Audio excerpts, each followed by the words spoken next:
Coming up, highlights from December's round of Ipswich City Council committees. A glimmer of hope with confirmation expected of new CBD tenants and a cinema operator by year's end.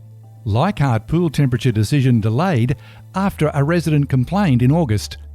And still no final decision on additional councillor offices. It's Friday, December 3, 2021, and I'm Alan Roebuck.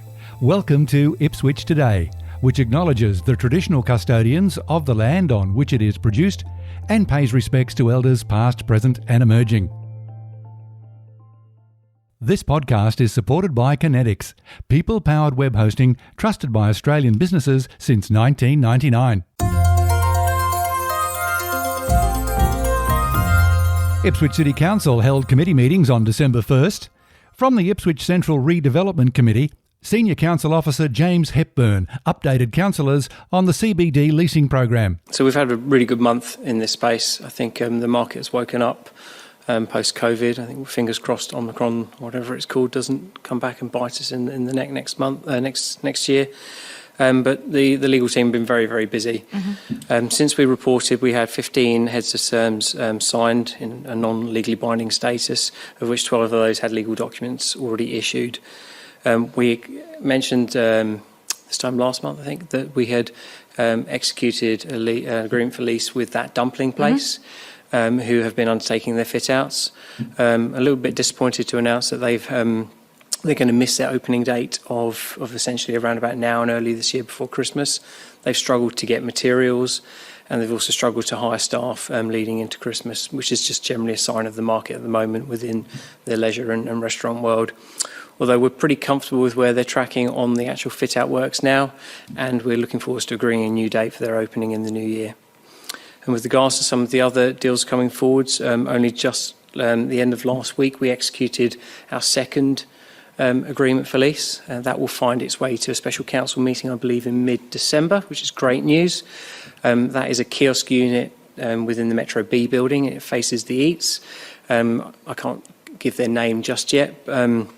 What I can say is they sell a level of gelato, desserts, milkshakes, that sort of thing. Okay. So a very exciting national brand to hopefully to announce in the not so distant future. Mr Hepburn also preempted the regular question from councillors about a CBD cinema operator. Perhaps if I preempt an inevitable question around the cinema, if I may. How did you know? We've got some pretty good news and pretty exciting news on its way, and the procurement team will bring forward a paper. I'm not sure if a date has been quite finalised, but it will certainly be before the end of the year in recommending the council to select a preferred cinema operator. So that's pretty significant for us as a team, certainly for the rest of the leasing going forwards and confidence within the market. So I look forward to that coming forwards. Mr Hepburn also detailed other activities in the Nicholas Street precinct and Tulma Place. Over the last month we've had the regular slots of the handmade markets and the Twilight Evening Festival.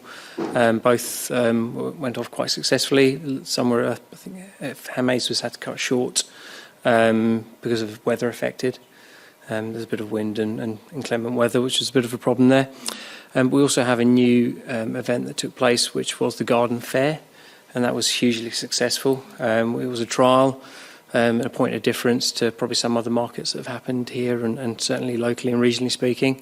And it went off at such a level that we've already booked them in for a slot next year and looking at seeing if we can do 2 a year for the time being. Mayor Teresa Harding highlighted numbers for the CBD undercover car park. Interesting, the car park.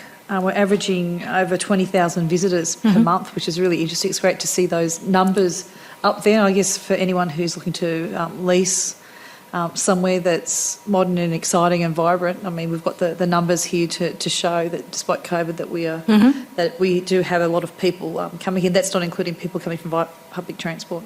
Committee Chair Councillor Marnie Doyle added details about a significant award for the CBD redevelopment. So we've had a couple of awards here and more recently the Tulma Place and Ipswich Library were announced winners of the 2021 Urban Design Institute of Australia Queensland Award for Excellence in Social and Community Infrastructure. It was awarded for architectural merit, community facilities, execution and finishes. and the judges highlighted Ipswich City Council's vision to transform this key location in the city's CBD.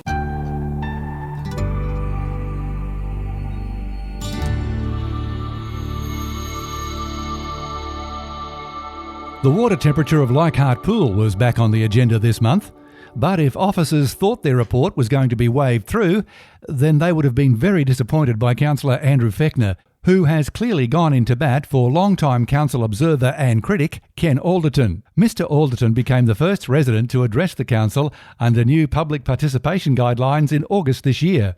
He detailed his concerns about the water temperature. While council officers presented a very detailed report to the committee this month, Councillor Fechner, with the committee's support, successfully delayed any recommendation for a decision at this month's council meeting, and it will be held over until January 2022. Obviously, this report is overdue for him, and he's also only had a very short while to consider its response.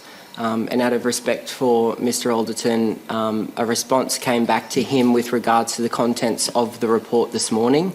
I do have 9 copies of all of the extra information here for the benefit of the council, but I'll hand that out as we walk out today, because I think there's too much here to consider, and Mr Alderton deserves a right of reply to some of the information that he's received from the organisation this morning, and we need to consider his responses. So in the pack that I'll have for everyone here at the council will be all of the supplementary information with regards to Mr Alderton and this particular report. He's outlined some concerns and inconsistencies in the report.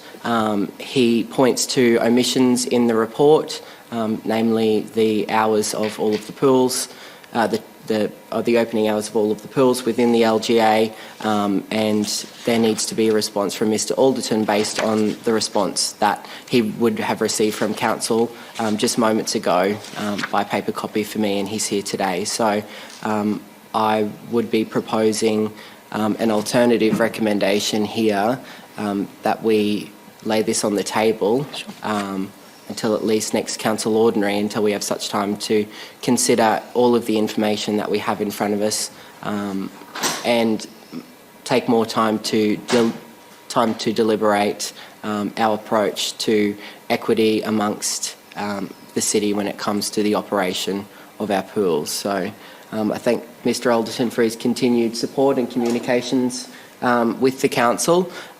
Yes, and with respect, I would like to take some more time and hope that my fellow councillors support me in laying this on the table until our January meeting, so we have more time to keep that line of communication open before we lock ourselves into a council resolution that is a pretty firm position on the operation of the Georgie Conway Swim Centre. This situation needs some further comment. Does Ken Alderton automatically have a right of reply? The short answer is no. According to Council's own policy on public participation, Mr Alderton may only be granted a second appearance with the consent of the committee chairperson and the CEO based on significant new information. Councillors are elected to make decisions based on the best available advice. Councillors have been provided with a very detailed report from council officers. You can read the full report online yourself. The water temperature in Leichhardt Pool through winter is within acceptable guidelines.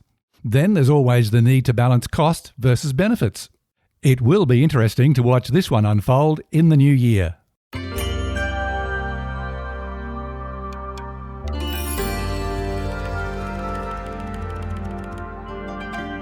And finally this week, the somewhat contentious issue of additional office space for councillors in libraries. Community Culture, Arts and Sports Committee Chairperson, Councillor Andrew Fechner. Moving on to item number 1, which is business outstanding, and that's the councillor local office space update. Would anyone like to speak to the relevant council officer with regards to the information in front of us? Just noting that this is an update as to where we're at in trying to reconfigure some spaces in the libraries to accommodate for some councillors to meet more closely with their constituents. So I do note that the conclusion of the report does outline that those discussions are still ongoing and that we're working with the councillors, particularly in Division 2, Councillor Jonick and Councillor Tully, to get an outcome there, and we'll further update the committee as that progresses. So I'll move that report. Do I have a seconder? Thanks, Councillor Jonick. And any discussion? We'll move straight to the vote. All those in favour? And that's unanimous and carried. Surprisingly, there was no further discussion about delays in making a decision.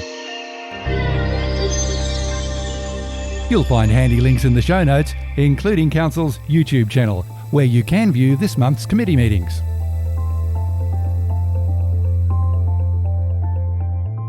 Ipswich Today is supported by Kinetics, people-powered web hosting trusted by Australian businesses since 1999.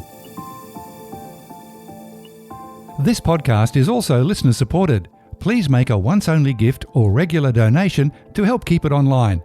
Just go to ipswichtoday.com.au and click the donate button on the homepage to make a payment through PayPal.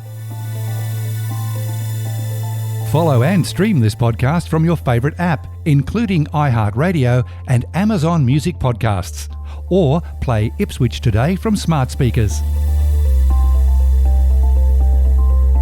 Music is supplied by Purple Planet Music. This is Alan Roebuck. Thank you for listening.